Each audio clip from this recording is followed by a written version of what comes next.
found itself invaded, defeated, occupied, and partitioned by foreign powers. Taiwan's self-governing status is a reminder to the Chinese leadership of those times, and reunifying it with the mainland is one of the most important objectives for China's authoritarian leader, Xi Jinping, who hopes that the process will be completed by 2049, the centennial of the Chinese Communist Party's ascendancy to power.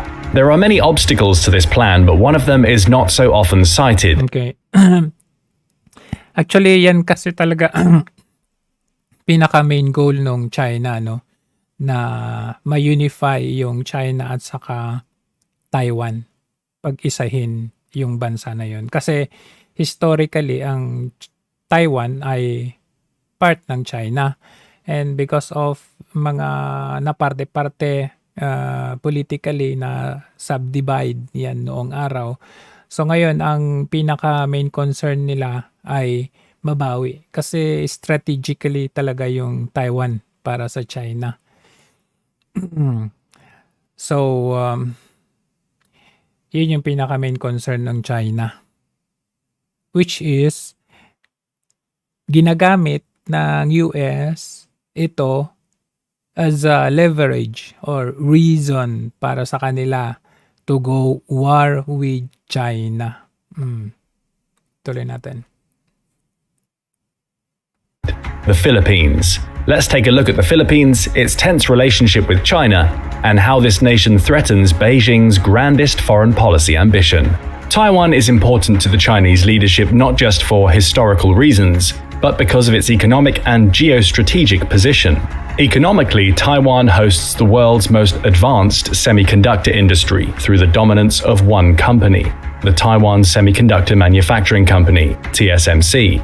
In 2021, Taiwan had 63% of the world's semiconductor market share, with 54% of the world total being through TSMC alone. These chips are at the heart of the world's digital economy and power everything from computers to the brake sensors in cars.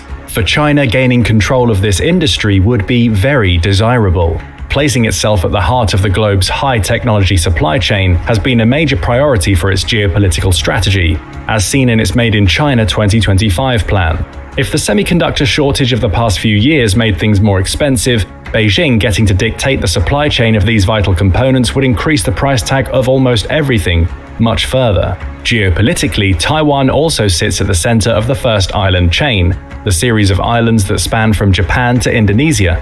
These islands act as a natural obstacle to China's expansion into the Pacific and Indian Oceans. Restoring Taiwan to Beijing's rule would break this chain and allow China to freely access the world's oceans without having to go through the choke points that the First Island Chain presents, such as the Strait of Malacca or the Miyako Strait. Controlling these choke points is one of the United States Navy's principal strategies.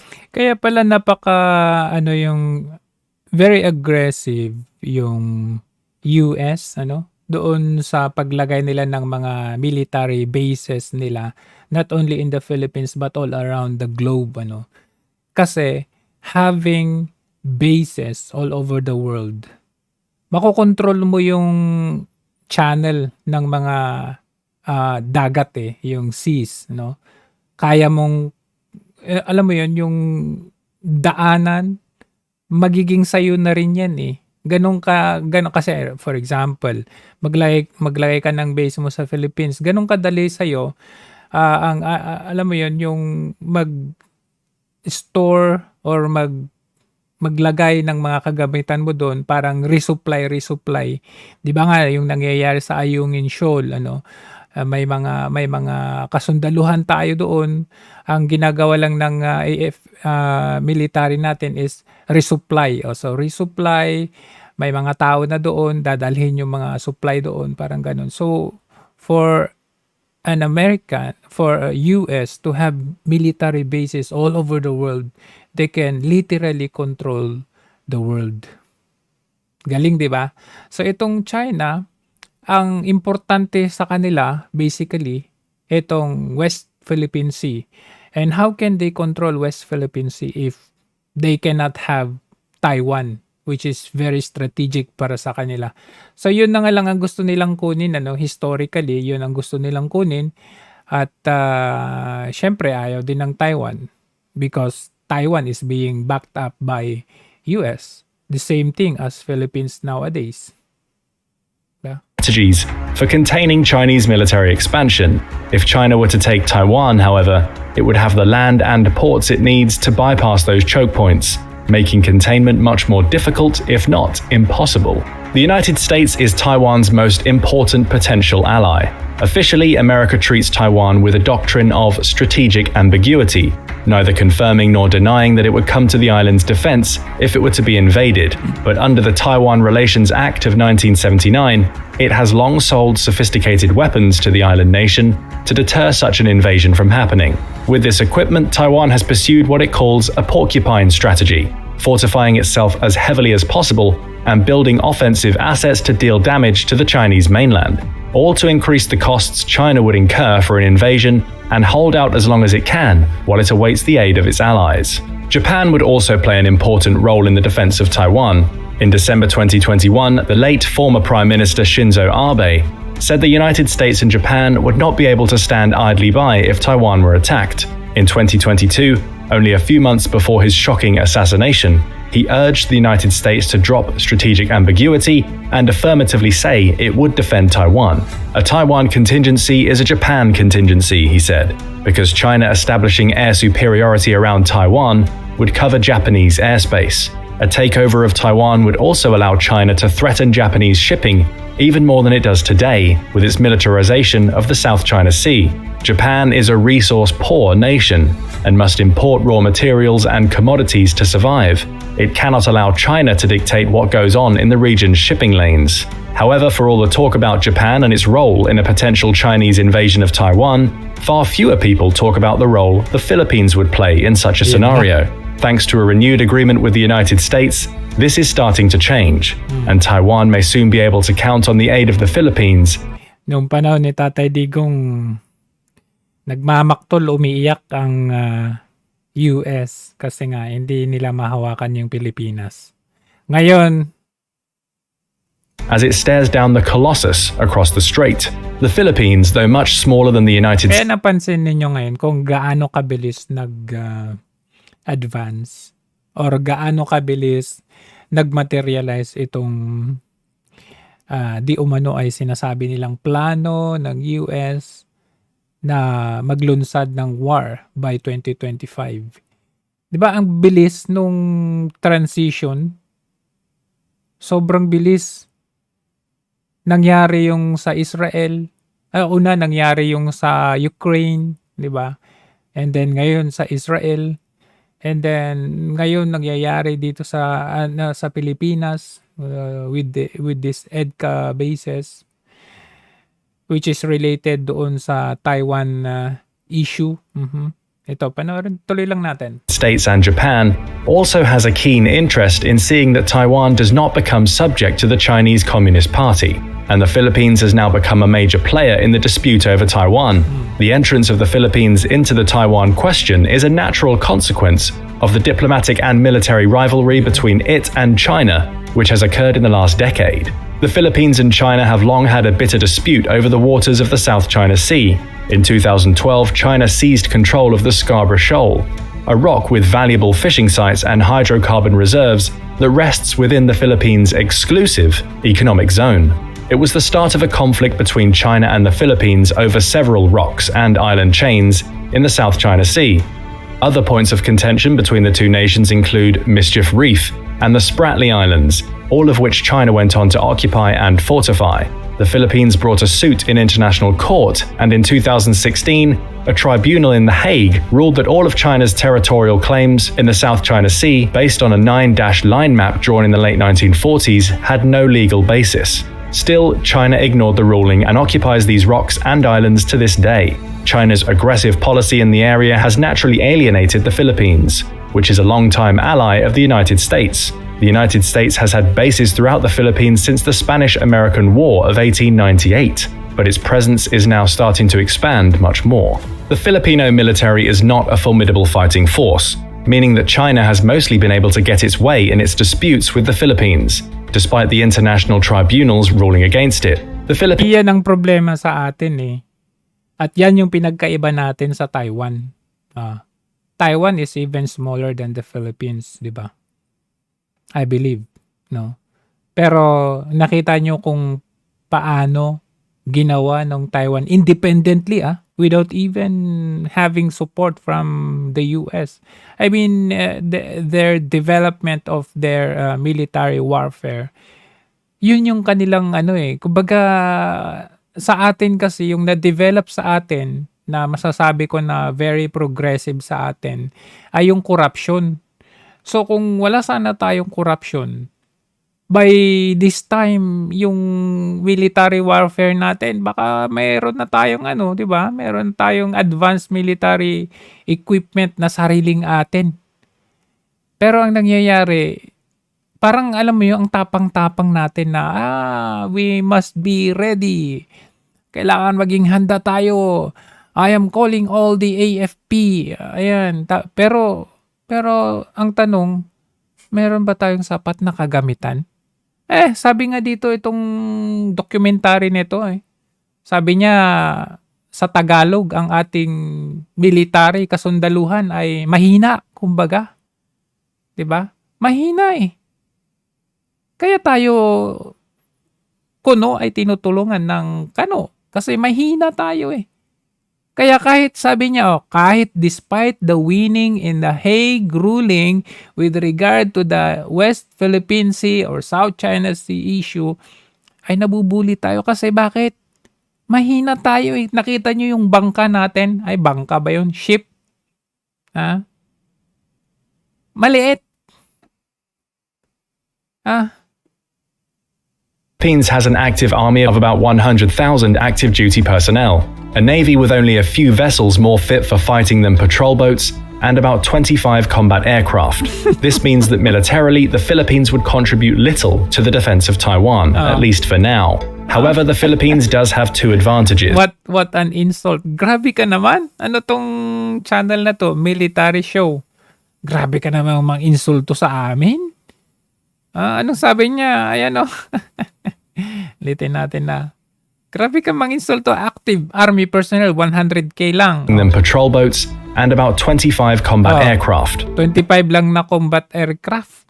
This means that militarily, the Philippines would contribute little to the defense of Taiwan.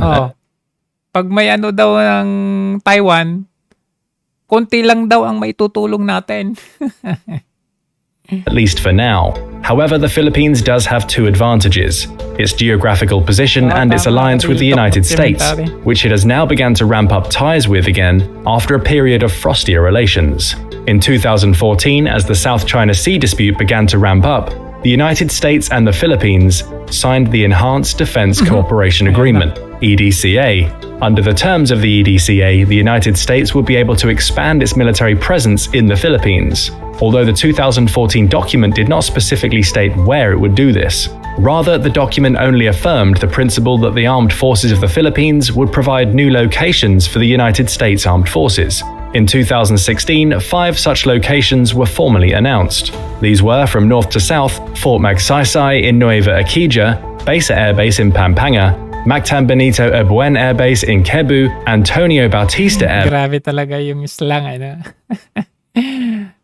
Fort Magsaysay, Mactan Benito Air Base. Base and Lumbia Air Base in Cagayan de Oro. Thank you, of the 2016 locations, Antonio Bautista Air Base was the most important, as it was close to the disputed Spratly Islands in the South China Sea. However, as China's military buildup in the region has only grown since 2016, the United States and Philippines announced plans to further accelerate the EDCA in February 2023. In April, the Pentagon announced the creation of 4 new EDCA bases. These are Naval Base Camilo Osayas in Santa Ana, Cagayan, Camp Melchor de la Cruz in Gamu, Isabela, Balabac Island in Palawan, and Laulo Airport in Cagayan. Not coincidentally, 3 of these 4 locations are in the northern Philippines, which makes the intentions of that expansion clear. The new bases are to help deter a potential invasion of Taiwan by allowing the United States to more easily project power. Halatado, di ba? Halatado northern part yung karamihan na EDCA sites. Into a critical area, the Luzon Strait. The Luzon Strait is one of the first island chain's strategic choke points. It is a 160-mile gap of water between the Philippines and Taiwan. The Philippines' northernmost island, Mavulis, is even closer, at only 118 miles away from the world's most disputed hotspot. Here is where we see the role that the Philippines would play in the defense of the world's most hotly contested island. In the first place, the bases give the United States and its regional allies additional options to choke off shipping to China. As China is heavily dependent on foreign food and energy imports, this is something that the country's leadership will need to take seriously and helps aid the process of deterrence. Geographically, the bases strengthen a potential new front to counter a Chinese invasion of Taiwan if deterrence fails and hostilities actually become a reality. In the necessary amphibious operation, China would now likely be facing a pincer movement of forces moving south from Japan and north from the Philippines, adding to the already immense difficulty of pulling off a successful waterborne maneuver and establishing a beachhead across the Strait of Taiwan. An amphibious invasion is hard enough. An amphibious invasion that would need to fend off American and Allied forces on two sides, that would be almost impossible, especially with a lack of surprise on the invaders' side. The bases also better prepare the United States and its other allies in the region, such as its Quad partners Japan and Australia, for war. Their locations make them ideal places to stage military exercises simulating an invasion of Taiwan. Although there is no true substitute for actual combat operations, the better prepared military force will usually get the better of an engagement, something the Chinese brass should know well, since the principle goes all the way back to Sun Tzu. The new bases in the Philippines certainly increase the preparation the United States and its allies can make for a coming invasion. Diba? Napaka-obvious. Napaka-obvious talaga kung ano yung gamit ng EDCA. Utuin pa yung mga Pilipino eh. The renewed military partnership between the United States and the Philippines also offers the prospect of improving that country's military readiness as well, which as we have seen is badly needed. Okay. Ito. Ito na. Panoorin muna natin yung sinabi niya. Noong siya ay nangangampanya. Anong sabi niya? Ito. Pakinggan natin nung siya ay nangangampanya. States to get involved and help us? No, that is the States to get involved and help us? No, that is the problem is between China and us. So the United States should be out. If the Americans come in, it's bound to fail because you're putting the two protagonists together, and we must understand. Dalawang superpower na nasa gitna tayo, lit-lit natin. Ang biro ko nga, bumahing lang na sabayan, mawawala na tayo sa mundo. Senator Pangulong, States to get involved and help us? No. Narinig niyo yon? Tama ba yung narinig natin? Yan ay nung panahon ng kampanya. Nung nanalo siya, ito. Anong sabi niya? Ayan. How concerned are you with the continued provocation in the South China Sea from China? How concerned are you with the continued provocation from China? As concerned as you could possibly be. It is one of the major issues that we have to face back home. If you believe cooperation with the Vice President and President Biden will get you closer to protecting the region? Well, cooperation with the United States certainly is something that we are building upon that has been going on for many, many, many decades. And we just keep going. Galing, di ba? Pero nung kampanya, ito yung sabi niya. No, that is the problem is between China and us. So the United States should be out. If the Americans come in, it's bound to fail because you're putting the two protagonists together, and we must understand. Dalawang superpower na nasa gitna tayo, lit-lit natin. Ang biro ko nga, bumahing lang na sabayan, mawawala na tayo sa mundo. Senator Pangulong, budol. States to get involved and help us? No, that is the problem is between China and us. Tapos, so the ito United pa. States should be out. If the Americans come in, it's bound to fail. Okay na yan. Because Okay na yan. Ngayon, ito, ang tapang niya. Sige, ito. We must be ready. Our armed forces must be capable of securing and defending the archipelago from emerging threats. Dapat maging handa ang hukbong sandatahang lakas ng Must Pilipinas be sa ready. pagresponde at maidepensa ang bansa sa anumang banta sa seguridad. Ito ang bilin ni Pangulong Ferdinand Marcos Jr. sa harap ng mga bagong promoted na generals at flag officers ng AFP. Kabilang sa mga nanumpa si AFP Chief of Staff General Romeo Brawner. Ayon kay Pangulong Marcos, bagamat may maganda ng development sa internal security situation, marami pa rin anyan dapat gawin. Hinimok ng Pangulo ang military officials na tiyakin ng interoperability sa buong AFP units. I urge you to further enhance joint planning and operations to ensure interoperability across all AFP units and platforms. Ayon sa Commander-in-Chief, dapat na nakabantay na palagi na mabuti ang AFP sa isyung panseguridad. Hindi lamang sa bansa, kundi maging sa buong rehiyon. Yes! You must not only anticipate, but you must also be ready to adapt and respond to emerging national security and defense realities that exist in our country. Sa EDCA, bawi-bawi more.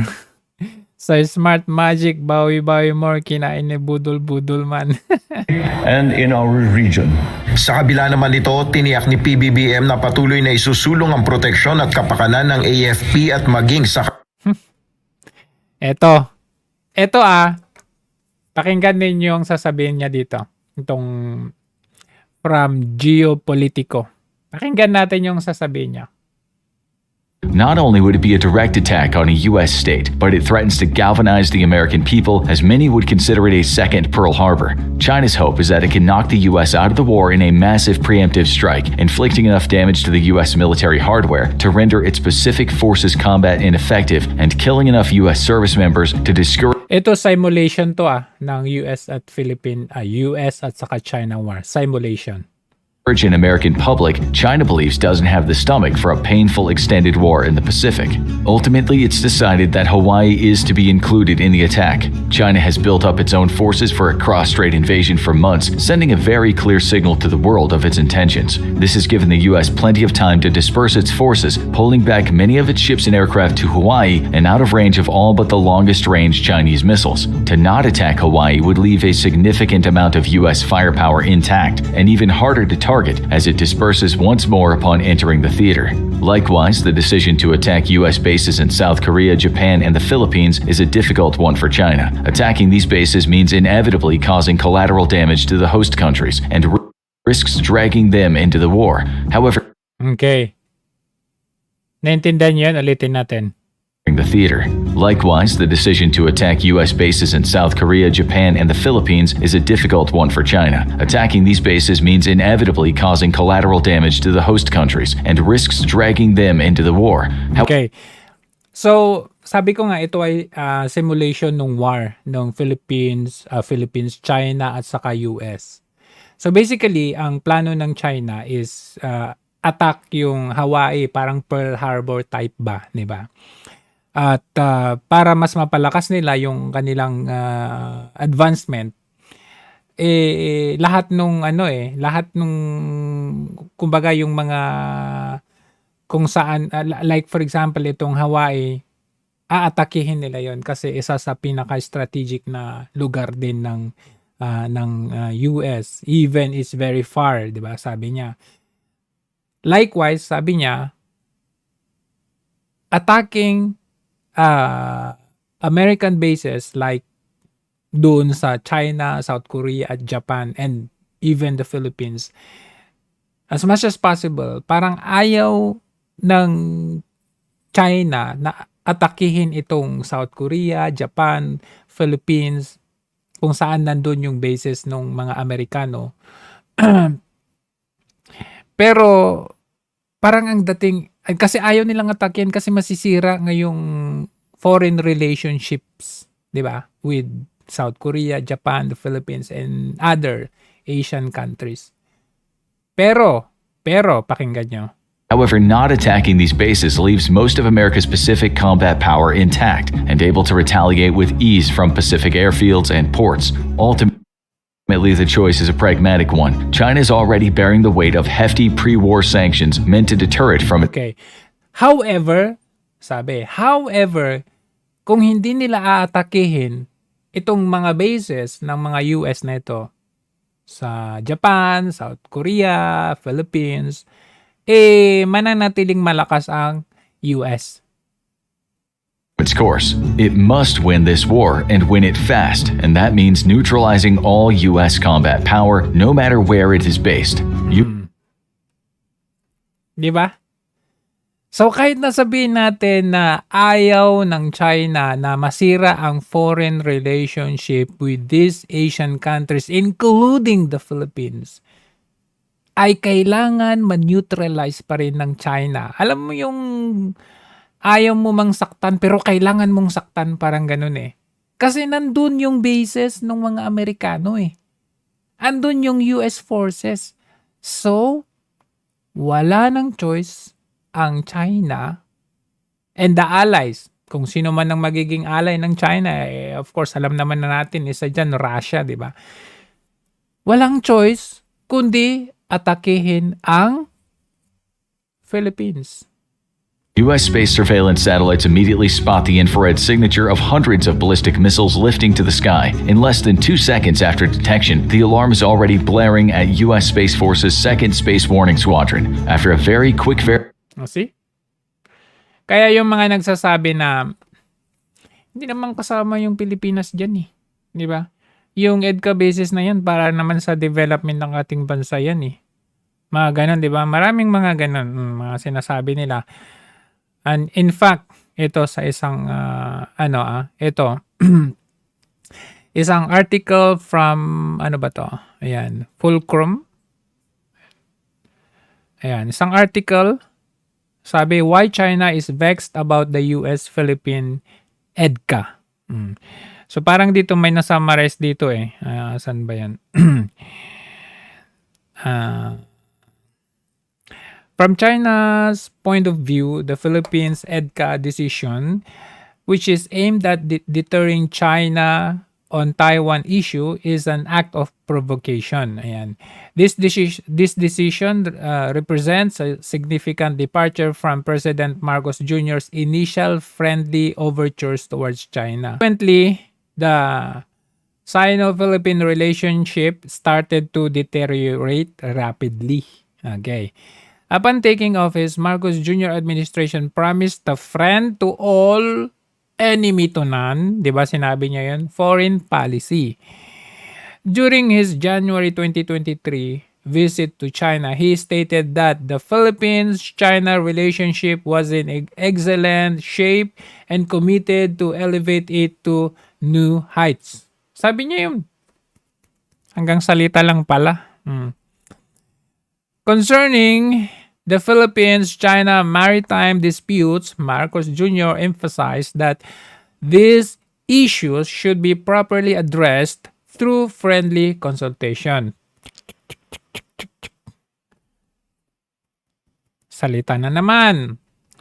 Just 1 month after the Marcos meeting, however, Marcos Jr. summoned the Chinese ambassador to Manila, expressing serious concern over China's action in the South China Sea. Alam niyo kung bakit? Ito ay dahil kagagaling ni Marcos sa US. Nung bumalik sa US, sinomon niya yung Chinese ambassador. Galing, di ba? Thereafter came his decision to add new EDCA sites directly facing China on the grounds that it is important for defense of our territory. Yan yung kagagaling niya ng Amerika. Kung galing siya ng Amerika, anong pinag-usapan kaya nila ni Biden? Ayan, with EDCA decision, the Philippines has inserted itself in the heat of the Sino-US strategic competition, effectively facilitating US military projection into the region. Since the US has made it clear the alliance with China's neighboring states are critical in deterring China.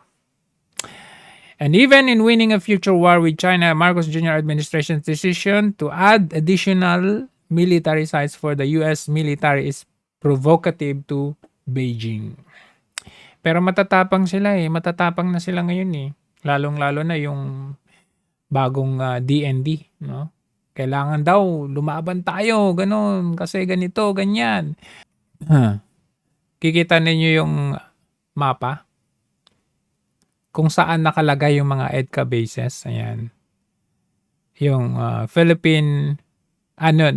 US flags. Ayan, yan yung mga EDCA bases. Doon naman sa Mischief Reef, andun naman yung mga fortresses ng mga Chinese. So, pagkarating ng digmaan, ano sa palagay ninyo mangyayari? As indicated dito, sana yun? But simple common sense says that in war, China will just launch missiles from hidden facilities and the artificial islands in the Spratlys to wipe out these EDCA bases. Hopefully, these are not tripped with tactical nuclear bomb. Okay? To continue, okay, to wipe out EDCA bases, sabi dyan, no? If that would be the case, millions of Filipinos living in the following sites where EDCA sites are or adjacent would be killed instantaneously.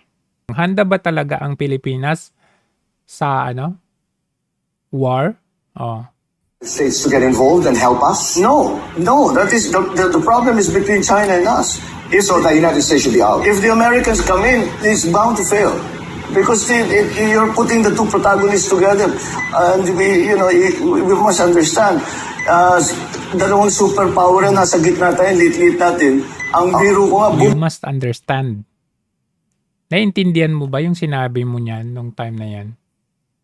So, yun nga ang very alarming dyan, kasi lahat ng mga sinabi niya, kinain niya or nakalimutan niya, which is endangering the lives of billions of Filipinos dyan sa atin. Siyempre, kung saan yung EDCA bases, ay yung pinakaunang matatamaan dyan. Bakit? Kasi siyempre, whether, masakit man sa loob or whether they like it or not, kailangan talaga na,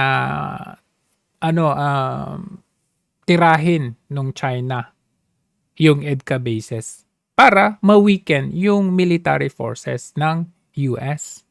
Yun lang naman yun kasi kumbaga sa awayan ng dalawang magkuya na magkapatid, kaya naiipit yung bunso sa gitna.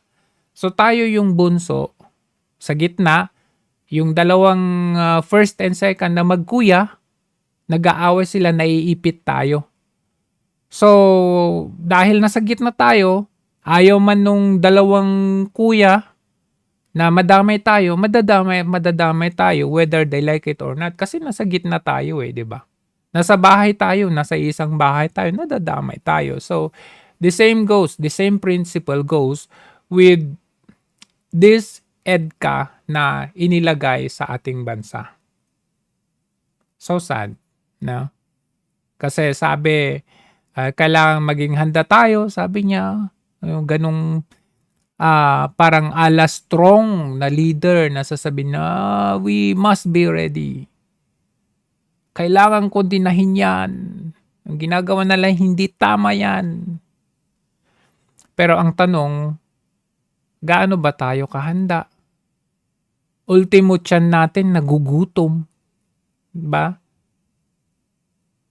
Reservist natin kulang-kulang. Sahod ng mga army, kulang-kulang.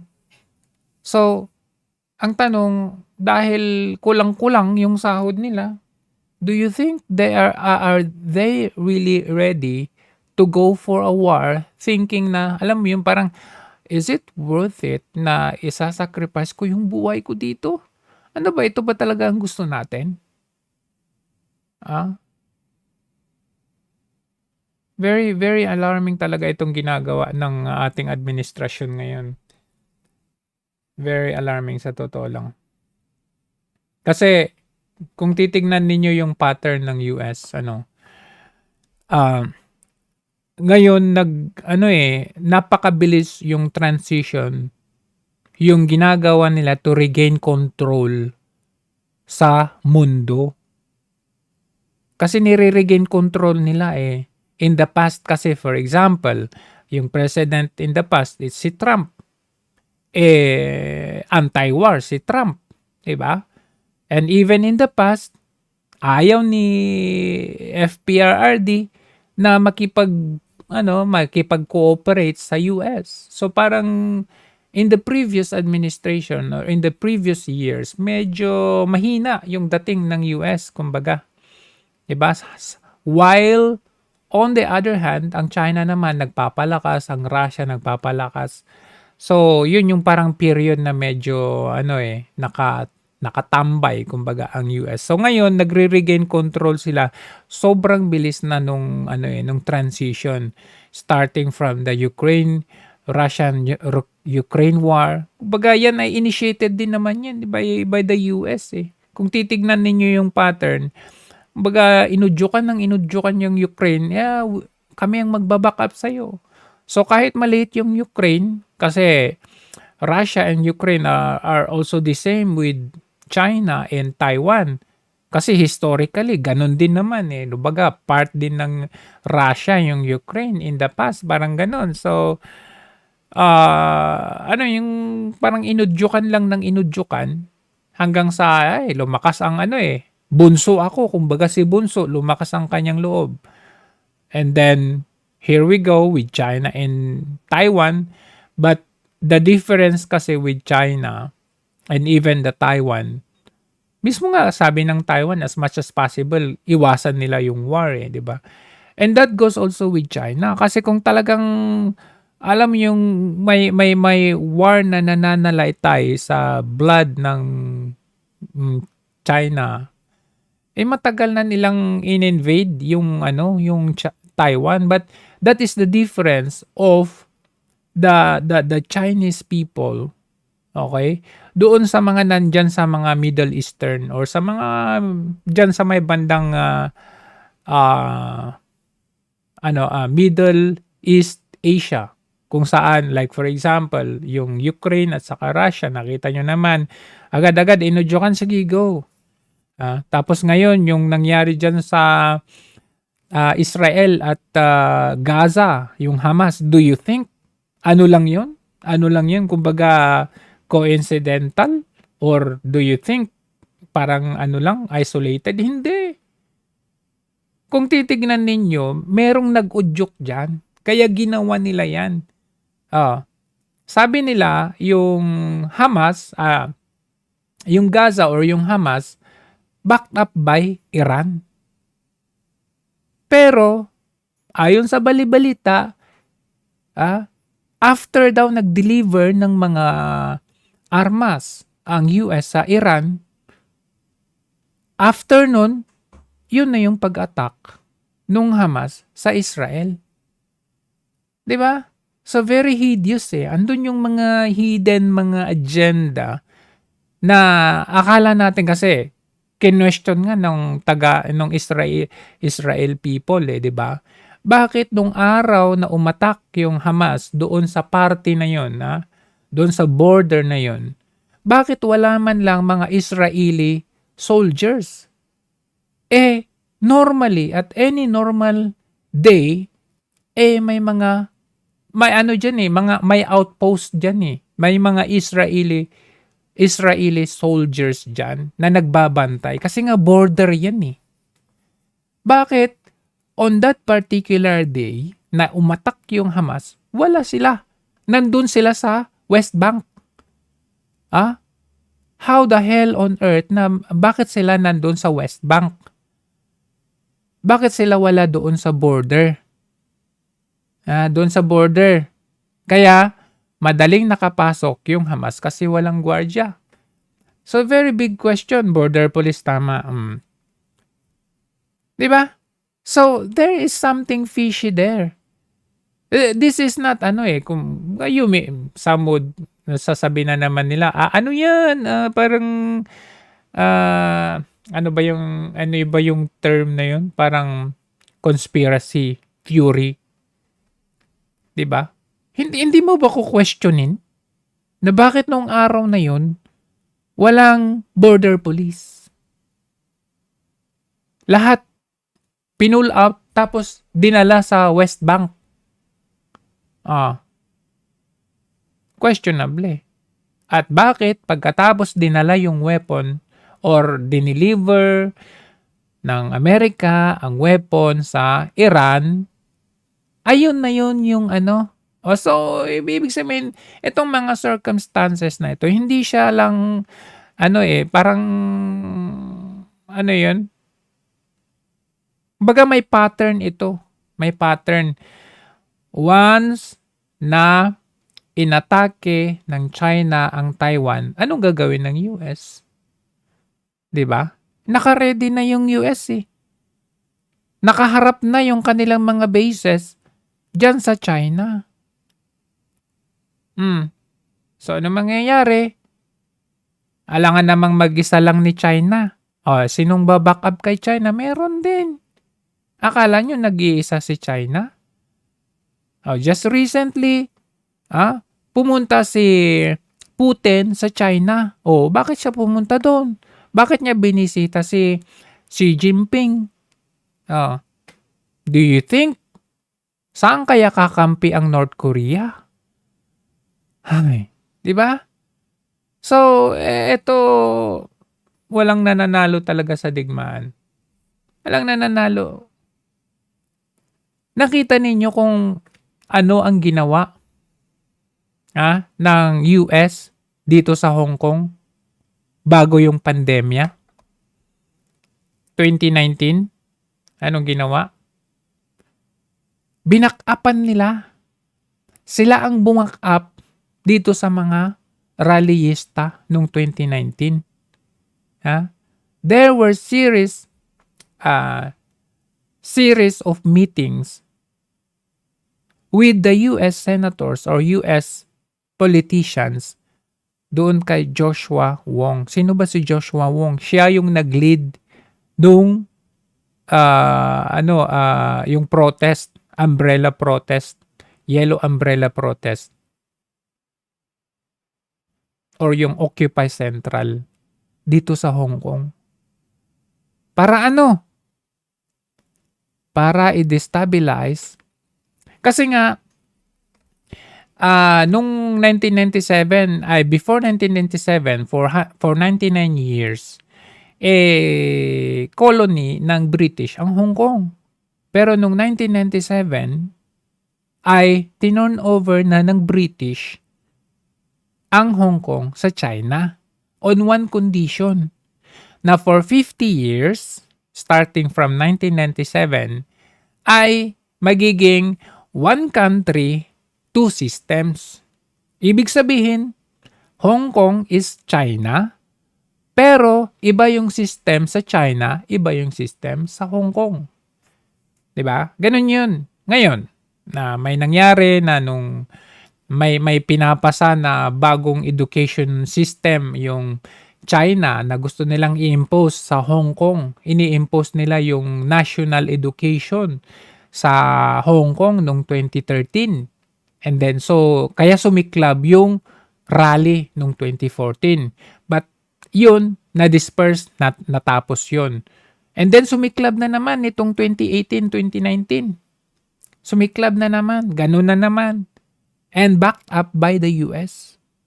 So ano nangyari? Siyempre sulsul ng US. Biruin ninyo nung 2019 gumawa ng hindi ko naman tawag doon, US law, basta something like that. Nag-impose ng batas ang US sa Hong Kong. Saan ka nakakita ng ganun? Kumbaga yung kapitbahay mo, gumawa siya ng rules, tapos in-apply doon sa bahay ninyo. Yung kapitbahay mo gumawa ng batas para doon sa bahay mo. Hindi naman niya bahay yung bahay mo Parang ganun yung nangyari because of that rally.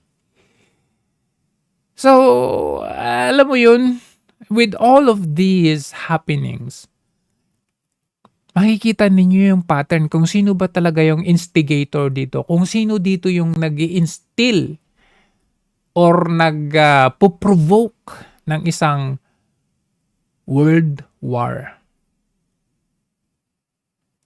Basically, halata na kung sino 'di ba? Sasabihin nila China,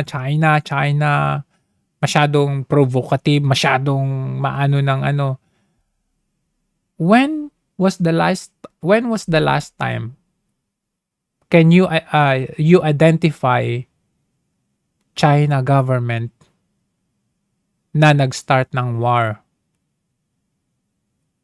Di ba? Ginera ba ng China ang Iraq? Ginera ba ng China ang Syria? Ginera ba ng China yung India? Ginera ba ng China yung Vietnam? I mean, titignan ninyo yung historically, kung sino yung gumera dito, sinong nagyera dito. Sasabihin may weapons of mass destruction yung Iraq. Okay? Nag-impose sila ng war doon only to find out wala naman palang weapons of mass destruction. Pinatay lang nila si Saddam Hussein. Di ba? So anong nangyari after nung war? Anong nangyari? Nagkaroon ba ng kapayapaan sa Iraq? Ay, ganun pa rin. Oh. Ginera nila yung Afghanistan. Pagkatapos, ano nangyari? Nagkaroon ba ng katahimikan sa Afghanistan? Ay, yung pumalit after ng gera, umalis ang US doon. Sino yung government nila doon? O di mga di ba? Mga terorista. Ang galing, di ba? Ang galing. So, ano yung pinaka basic reason kung bakit gusto nila na may war? 'Di ba? Anong pinaka basic reason? Kasi business. 'Di ba? When there's war, may business. Kasi sino ba nagbebenta ng mga armas? Hindi ba't sila? Kung walang war, di lugi sila. Wala silang benta. 'Di ba?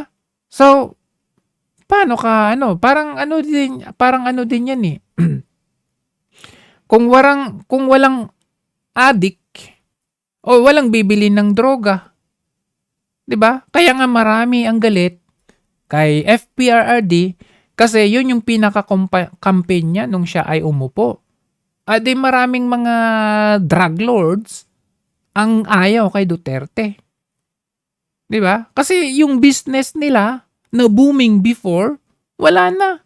Bagsak. Di ngayon, ang sasaya na nila ngayon kasi bumalik na. Ganun din yun. Magaling, di ba? Selsian Mix, ayan. Totoo at naghirap ng husto ang Iraq. Exactly. Sinira lang yung bansa eh. I mean, maniniwala sana ako kung after those wars, ay nakita natin na, gumanda yung bansa. Hindi.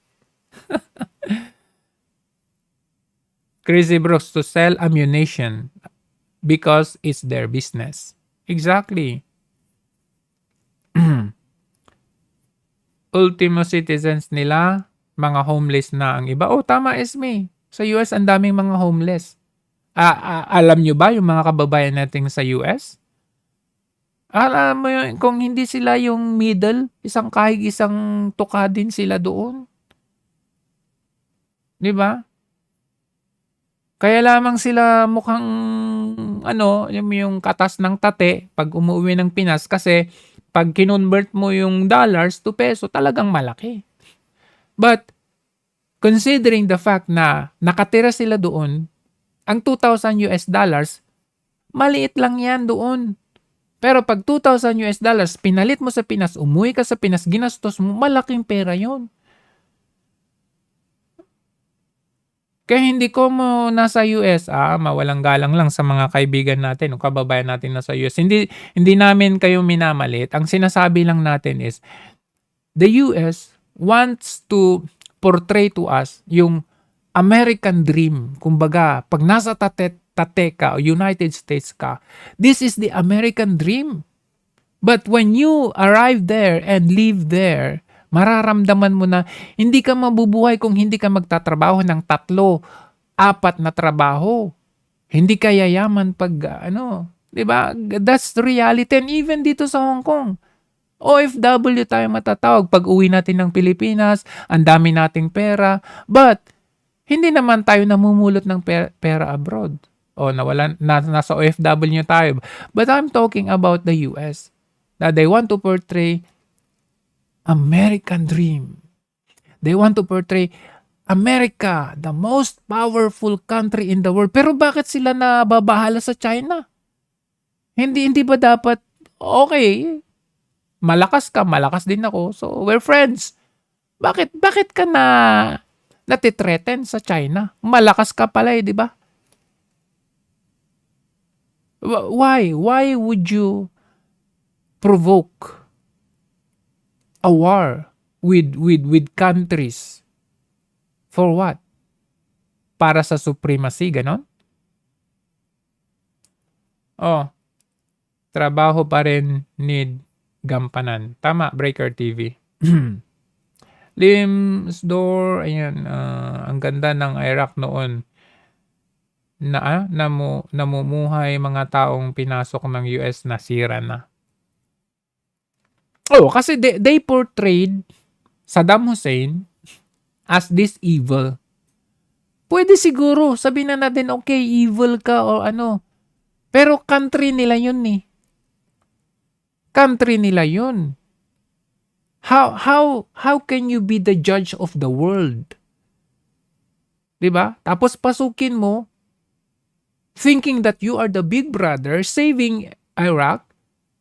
At the end, maraming namatay, millions na namatay, iniwan mo din sila. Anong pumalit? Chaos. Chaotic naman pa rin. Iraq, Libya, Syria, even Israel. I mean, ano nangyayari ngayon, 'di ba? Ano nangyari sa Ukraine at Russia ngayon? I mean,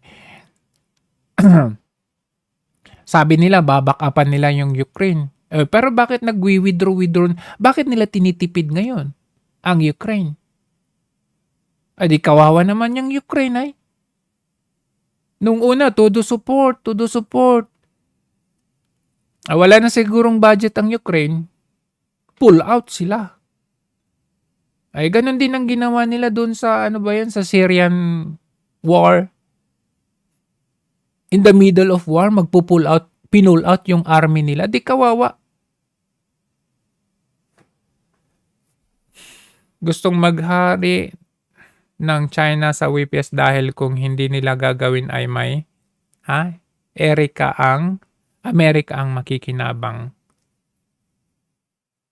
Exactly. Diba? I mean, yun naman ang katotohanan.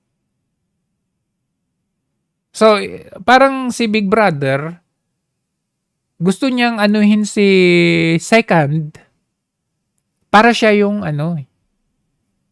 siya yung kumamkam or siya yung magsolo.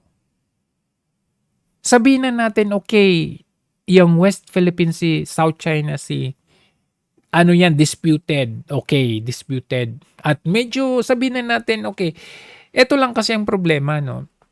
Nakikita natin sa South China Sea, hindi lang China. Makita ninyo yung Vietnam, nakapagtayo nga sila na may airstrip, may port na nga sila, may seaport, yung island na tinayuan nila Anong implication nun? Bakit ang Pilipinas, hindi natin magawa yun? Bakit hindi tayo makapagpagawa ng ganyan? Sa any shoal, any island na dinidispute natin, bakit hindi natin kaya? Vietnam, kaya nilang gawin. Nakagawa na nga sila. Mas marami pa nga ang Vietnam kaysa China di ba? Ibig bang sabihin, mas mayaman yung Vietnam kaysa sa atin? Ang problema kasi sa atin, inuuna ng mga politiko, akala mo kung ang gagaling, ang tatapang nila magsalita, we must be ready for war. Pero yung bulsa nila ang inuuna nila. Kasi kung talagang ready ka for war, iuunahin mo yung military equipment natin. Kung tutuusin nga, tingnan mo hindi naman natin, nakita ninyo yung nag-pull out na, hindi na matutuloy yung, Davao Tagum na railway. Yung isa. Davao Tagum Basta 3 yun eh. Parang ano eh, parang Hong Kong, Macau, Zhuhai, 3 islands na pagkokonektahin. Railway yun. Hindi na matutuloy. Kahit doon sa Clark, kahit yung Clark dyan, hindi na matutuloy. Di ba usapan under Duterte administration, nangako ang China na pupunduhan nila yung tagom ano na yan, yung Mindanao Railway na yan, hindi na matutuloy. Ano sa tingin nyo ang dahilan? Don't tell me wala silang feelings dyan sa ginawa na EDCA na yan. Of course, meron yan. Whether aminin mo, hindi. Sabi pa ng DOST, sinisipa si Duterte. Saan ba yun? Oo, sinisipa si Duterte.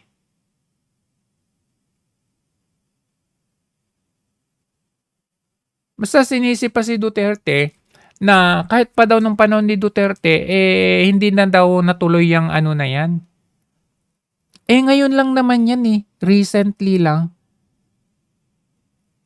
Isipin mo kung tutuusin, kita ninyo, billions, millions yung confidential funds nila. Nakita natin, marami silang mga extraordinary na hindi na i-declare kasi hindi na kailangan ng resibo. Ang daming pera ng budget sa isang taon, trilyon. Tapos, yung pagpagawa ng railway, kailangan pa nating umutang.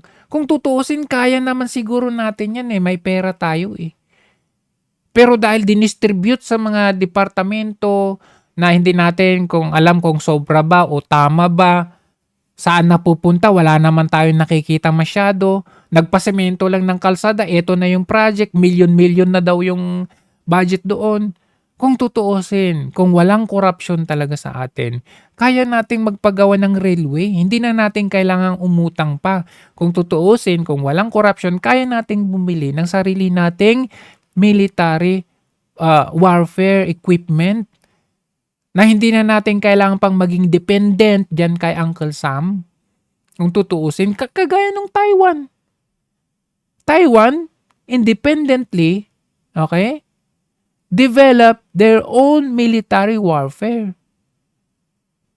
Kumbaga wala silang utang na loob sa kano. Siguro naman walang military bases sa Vietnam. 'Di ba? Ano implication nun? Kaya ng Vietnam lumaban sa China kahit sila lang. To the point na kaya nilang gumawa ng island na merong landingan na eroplano, daungan ng mga barko. Tapos tayo, ang lakas ng loob natin sasabihin, we must be ready. Di ba? Ano yun? Ano hanggang sat-sat ka lang? Alam mo yung alam mo yung ganito. Merong isang bata, ang tapang, hinamon ka. Bakit pa? Ano pa ibubuga mo? Ikaw Tapos nung sinugod mo, biglang tumakbo. Parang ganun tayo Parang akala mong lakas-lakas kasi ganito tayo. Tapos pag minisile tayo, dahil may EDCA sites, ang gagawin natin? Ay, sorry po. Kasi kulang tayo ng kagamitan Ang lakas-lakas. Pang press release. Tama, Katsirano.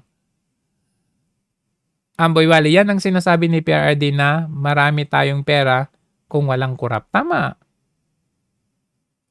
Sa totoo lang. Alam nyo ba, ulitin ko ulit, dito sa Hong Kong, ayan, dito sa Hong Kong, alam nyo yan na every year, may excess na pera ang Hong Kong. Anong ginagawa ng Hong Kong government? Ibinabalik nila sa mamamayan ng Hong Kong. Ibinabalik nila. Biruin ninyo, 7 million people, taga Hong Kong, makaka-receive ng pera, excess, surplus, kumbaga. Kaya nga, dyan din inilalagak ng Hong Kong government kasi yung Hong Kong mayroon din namang sovereign wealth fund, no? Pero yung pera na inilalagak nila sa sovereign wealth fund nila ay galing doon sa surplus money ng Hong Kong. Ibig sabihin yung sobra. Tayo, Maharlika Investment Fund. Saan galing? Sa Land Bank of the Philippines. Sa DBP. Sa Central Bank. Plano pa noon na kunin sa saan ba yun? PhilHealth. Saan ba yun? Diba? Paano pag bumagsak yung investment na yan? Parang investment scam din yan eh. Mag-invest tayo dito. Ilagak natin yung pera natin dito. Tapos hindi nag-materialize, bumagsak. Di paano na yung pera dyan na kinuha sa land bank? Paano na yung perang kinuha sa DBP? Kasi corruption. Sabi nila, ang laki ng utang nung panahon ni Duterte. May resibo naman. Ngayon, 5 trillion, 5 point something trillion. Tignan nga natin kung saan mapupunta yan, 5 trillion na yan, na budget. Ngayon, tumaas din yung utang. Tanong, saan napunta? May nakita ba tayo?